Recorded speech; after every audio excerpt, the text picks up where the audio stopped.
Hai hai hai, halo semuanya.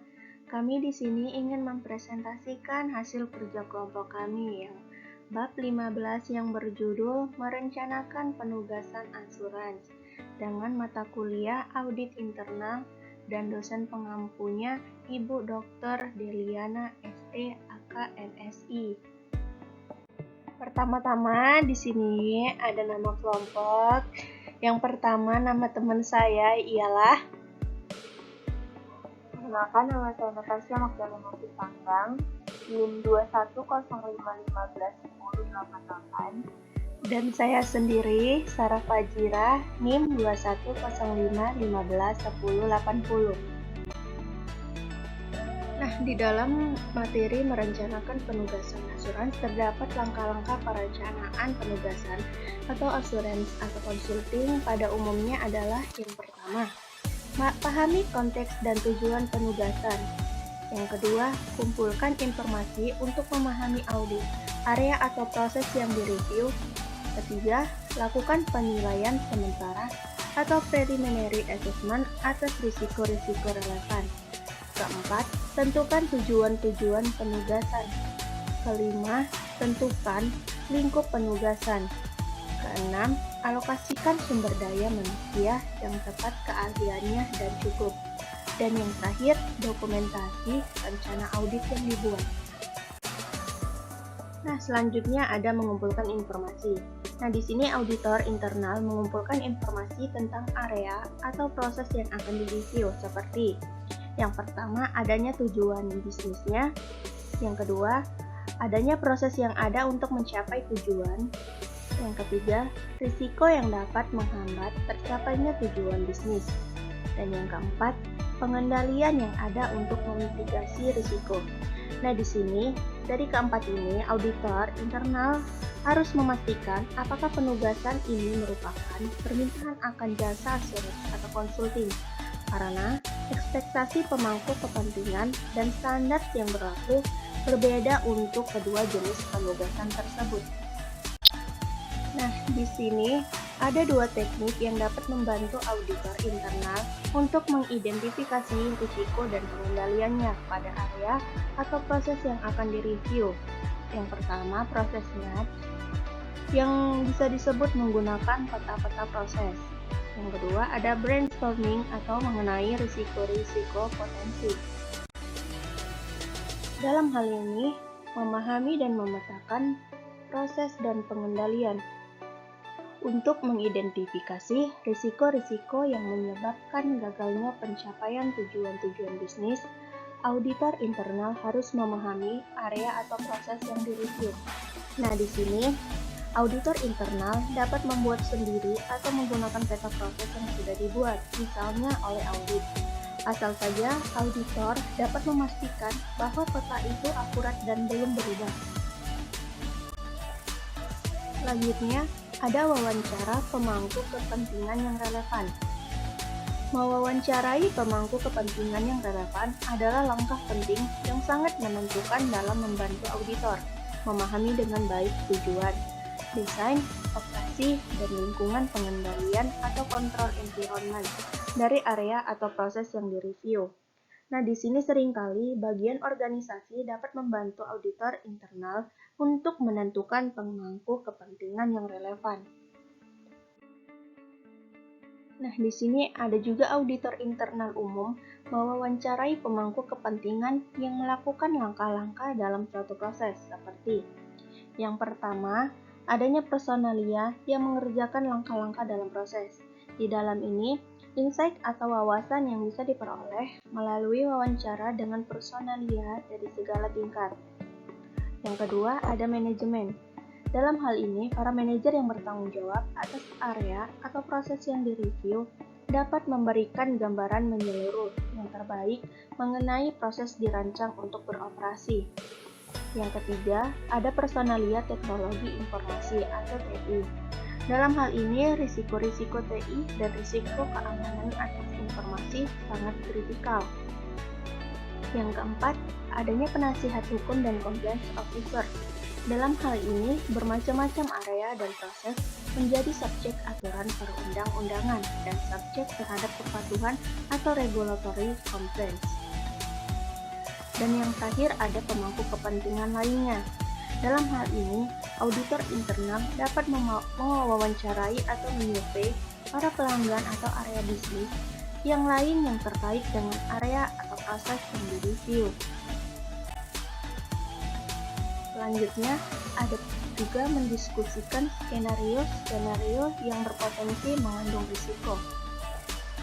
Brainstorming mengenai skenario risiko fraud sangat bermanfaat dikarenakan memberikan berbagai sudut pandang atau perspektif untuk mempertimbangkan insentif atau tekanan yang menyebabkan terjadinya fraud. Di sini, peluang-peluang untuk melakukan fraud atau sepertinya lemahnya pengendalian dan cara-cara manajemen dan pihak lain mengabaikan override dan memotong kompas circumvention atau pengendalian.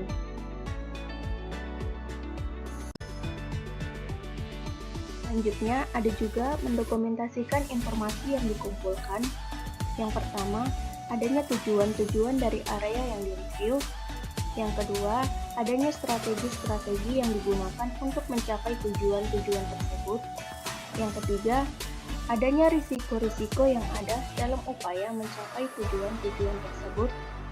Yang keempat, adanya proses-proses dan pengendalian kunci atau key controls.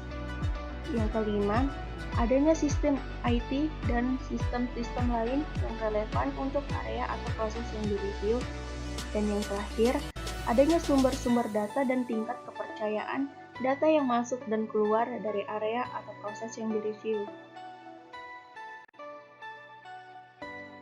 Dalam hal ini, mendokumentasikan suatu risk assessment sementara salah satu cara yang efektif untuk melaksanakan dan mendokumentasikan suatu risk assessment yang bersifat sementara pada tingkat penugasan adalah dengan membuat bagian yang menunjukkan risiko yang relevan dan pengendaliannya.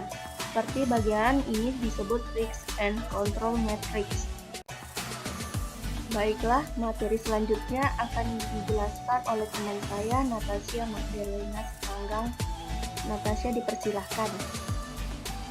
Terima kasih, saya akan melanjutkan. Menentukan tujuan-tujuan penugasan. Assurance and Judgment Objective. Auditor internal harus mengidentifikasi kriteria yang cukup untuk menilai governance, risk and judgment, dan controls dari area atau proses yang sudah direview dan menentukan apakah tujuan-tujuan bisnis dan sasaran telah tercapai.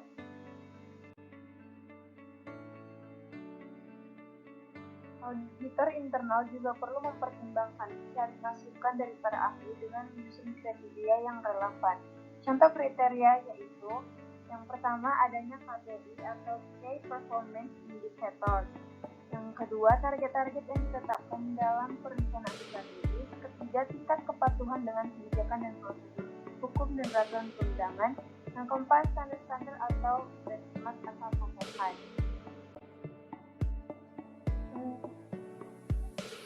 Untuk menghindari salah interpretasi atau konflik dari perencana menjadi bertanggung jawab terhadap area atau proses yang kriteria untuk mengevaluasi harus relevan, dapat dipercaya, dan didokumentasikan.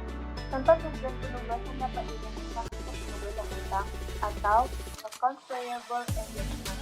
Itu yang pertama, beban-beban biaya yang layak sesuai dengan kebijakan organisasi. Yang kedua, proses pengendalian atau penyampaian, persetujuan, dan pembayaran material yang efektif dan efisien. Yang ketiga, biaya-biaya pegawai dan biaya operasional dan tempat dan otorisasi atasan yang mempunyai wewenang. Yang keempat, pembayaran biaya-biaya dilakukan secara akurat dan tepat pada waktunya.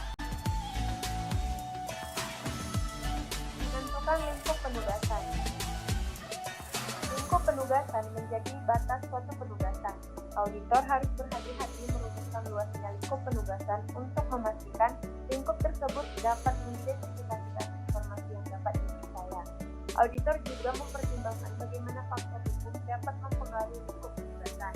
Contohnya, jika organisasi atau area yang mempunyai disclosure agreement dengan pihak ketiga, organisasi mungkin diwajibkan memberitahukannya kepada organisasi yang bersangkutan sebelum memulai kegiatan. Arti dari non-disclosure agreement adalah perjanjian atau kontrak yang tidak terlibat yang antara lain berisi informasi rahasia atau proprietary information, misalnya informasi berbasis teknologi, dan pihak yang menggunakan jasa berdasarkan informasi itu sepakat untuk menjaga kerahasiaan tersebut.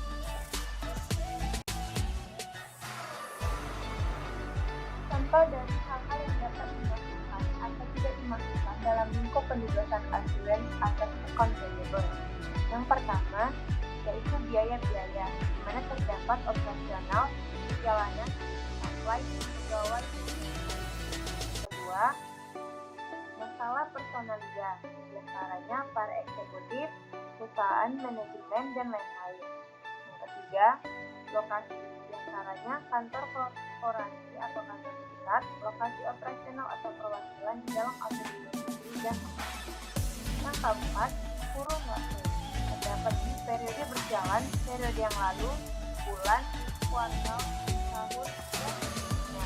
Yang kelima, tingkat materialitas, itu jumlah tertentu, hanya jumlah di atas batas otorisasi pengeluaran dan keenam, sistem, terdapat hanya sistem yang mengolah biaya atau sistem yang mengolah biaya dan juga SDM, semua sistem dan seterusnya. Berikutnya, mendokumentasikan rencana. Proses penyusunan tujuan-tujuan penugasan dan lingkup penugasan dapat menghasilkan kertas kerja sebagai berikut. Yang pertama, proses map atau peta proses. Yang kedua, rangkuman wawancara dan sesi-sesi brainstorming. Yang ketiga, risk assessment sementara. Yang keempat, pertimbangan yang digunakan untuk menentukan risiko-risiko yang ditelaah dalam penugasan. Melaksanakan penugasan asuransi. Yang pertama, standar 2310 mengidentifikasi informasi. Auditor internal harus mengidentifikasi informasi yang cukup atau sufficient, dapat dipercaya atau reliable, relevan, dan berguna, useful untuk mencapai tujuan-tujuan penugasan. Keempat, sifat informasi yang harus dikumpulkan auditor internal adalah yang pertama, sufficient information, artinya informasi yang sesuai dengan kenyataan cukup dan meyakinkan, sehingga seseorang yang bisa dengan pengetahuan dan data akan mencapai kesimpulan yang sama seperti yang dicapai auditor. Yang kedua, reliable information, artinya informasi terbaik yang dapat dicapai melalui penugasan yang tepat. Yang ketiga, relevant information, artinya mendukung observation dan rekomendasi auditor yang sejalan atau konsisten dengan tujuan-tujuan penugasan. Yang keempat, useful information, artinya membantu organisasi mencapai sasaran. Yang kedua, standar 2320, analisis dan evaluasi. Auditor internal harus mendasarkan kesimpulan-kesimpulan dan hasil-hasil penugasannya pada analisis dan evaluasi yang tepat.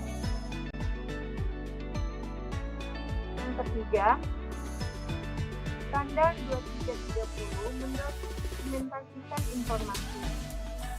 Auditor internal harus mendokumentasikan informasi yang cukup, dapat dipercaya, relevan, dan berguna untuk mendukung hasil dan kesimpulan penugasan. Maka, dapat ditarik kesimpulan, dalam pelaksanaan penugasan sebagaimana dijelaskan di atas, tidak ada hal-hal yang diketahui untuk meminimalisasikan adanya risiko-risiko kecuali applicability yang dijelaskan dan dirinci dalam bagaimana mengenai training di atas, yang mempertimbangkan seharusnya dinilai sebagai mungkin terjadi, likely to arise, dan berdampak tinggi, having high impact. Sekian presentasi dari kami. Jika ada kesalahan baca, dan kekurangan materi dalam presentasi kami memohon maaf. Thank you. Thank you.